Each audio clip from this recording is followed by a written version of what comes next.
വിശുദ്ധ കുരിശിൻ്റെ അടയാളത്താൽ ഞങ്ങളുടെ ശത്രുക്കളിൽ ഞങ്ങളെ രക്ഷിക്കണമേ. ഞങ്ങളുടെ തമ്പുരാനെ, പിതാവിൻ്റെയും പുത്രൻ്റെയും പരിശുദ്ധാത്മാവിൻ്റെയും നാമത്തിൽ ആമേൻ. വിശുദ്ധ ഗ്രന്ഥം പഴയ നിയമത്തിലെ 12-ാമത്തെ പുസ്തകമാണ് 2 രാജാക്കന്മാർ. ആഹാബിൻ്റെ മരണത്തിന് ശേഷം മോവാബ് ഇസ്രായേലിനെതിരെ കലാപം ആരംഭിച്ചു.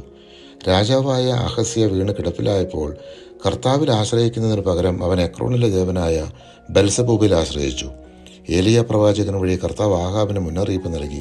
കർത്താവ് അരുളി ചെയ്യുന്നു, രോഗശയ്യയിൽ നിന്ന് നീ എഴുന്നേൽക്കുകയില്ല, നീ മരിക്കും.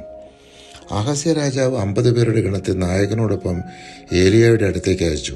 മലമുകളിലിരുന്ന് ഏലിയയുടെ നായകൻ പറഞ്ഞു, ദൈവപുരുഷ, ഇറങ്ങി വരാൻ രാജാവ് കൽപ്പിക്കുന്നു. ഏലിയ പ്രതിവചിച്ചു, ഞാൻ ദൈവപുരുഷനാണെങ്കിൽ ആകാശത്തിൽ നിന്ന് അഗ്നി ഇറങ്ങി നിന്നെയും നിന്റെ 50 പേരെയും ദഹിപ്പിച്ചു കളയട്ടെ. ആകാശത്തിൽ നിന്ന് അഗ്നി ഇറങ്ങി അവരെ ദഹിപ്പിച്ചു. 2 രാജാക്കന്മാർ 1-ാം അധ്യായം 9-10 തിരുവചനങ്ങൾ. രാജാവ് വീണ്ടും അയച്ച 50 പേർക്കും അതുതന്നെ സംഭവിച്ചു. രാജാവ് 3-ാമതും 50 പേരെ നായകനോടുകൂടെ അയച്ചു. നായകൻ ചെന്ന് ഏലിയായുടെ മുമ്പിൽ മുട്ടുകുത്തി തങ്ങളുടെ ജീവൻ രക്ഷിക്കാനായും അവരുടെ കൂടെ രാജാവിൻ്റെ അടുത്തേക്ക് വരുവാനുമായി അപേക്ഷിച്ചു. ഏലിയ സമ്മതിച്ചു.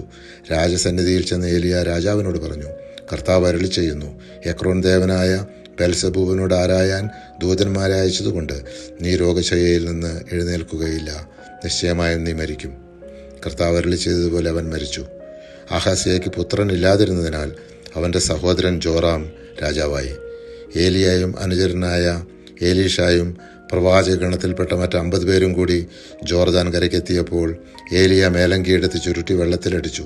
വെള്ളം ഇരുവശത്തേക്ക് മാറി ഇരുവരും ഉണങ്ങിയ നിലത്തുകൂടെ അക്കരെ കടന്നു. മറുകര എത്തിയപ്പോൾ ഏലിയ ഏലീഷായോട് പറഞ്ഞു, നിന്നിൽ നിന്ന് എടുക്കപ്പെടുന്നതിന് മുമ്പ് ഞാൻ എന്താണ് ചെയ്തു തരേണ്ടത്? ഏലീഷ പറഞ്ഞു, അങ്ങയുടെ ആത്മാവിൻ്റെ ഇരട്ടി പങ്ക് എനിക്ക് ലഭിക്കട്ടെ. അവർ സംസാരിച്ചു കൊണ്ടുപോകുമ്പോൾ അതാ ഒരു ആഗ്നേയ രഥവും ആഗ്നേയാശ്വങ്ങളും അവരെ വേർപെടുത്തി. ഏലിയ ഒരു ചുഴലിക്കാറ്റിൽ സ്വർഗത്തിലേക്ക് ഉയർന്നു. 2 രാജാക്കന്മാർ 2-ാം അധ്യായം 11-ാം തിരുവചനം. പരിശുദ്ധാത്മാവെ, തിരുവചനത്തിൻ്റെ അനന്തശക്തിയാൽ ആത്മാവിൻ്റെ ബലങ്ങളും ദാനങ്ങളും നൽകി തീക്ഷ്ണതയാൽ ഞങ്ങളെ ജ്വലിപ്പിക്കണമേ. ആമേൻ.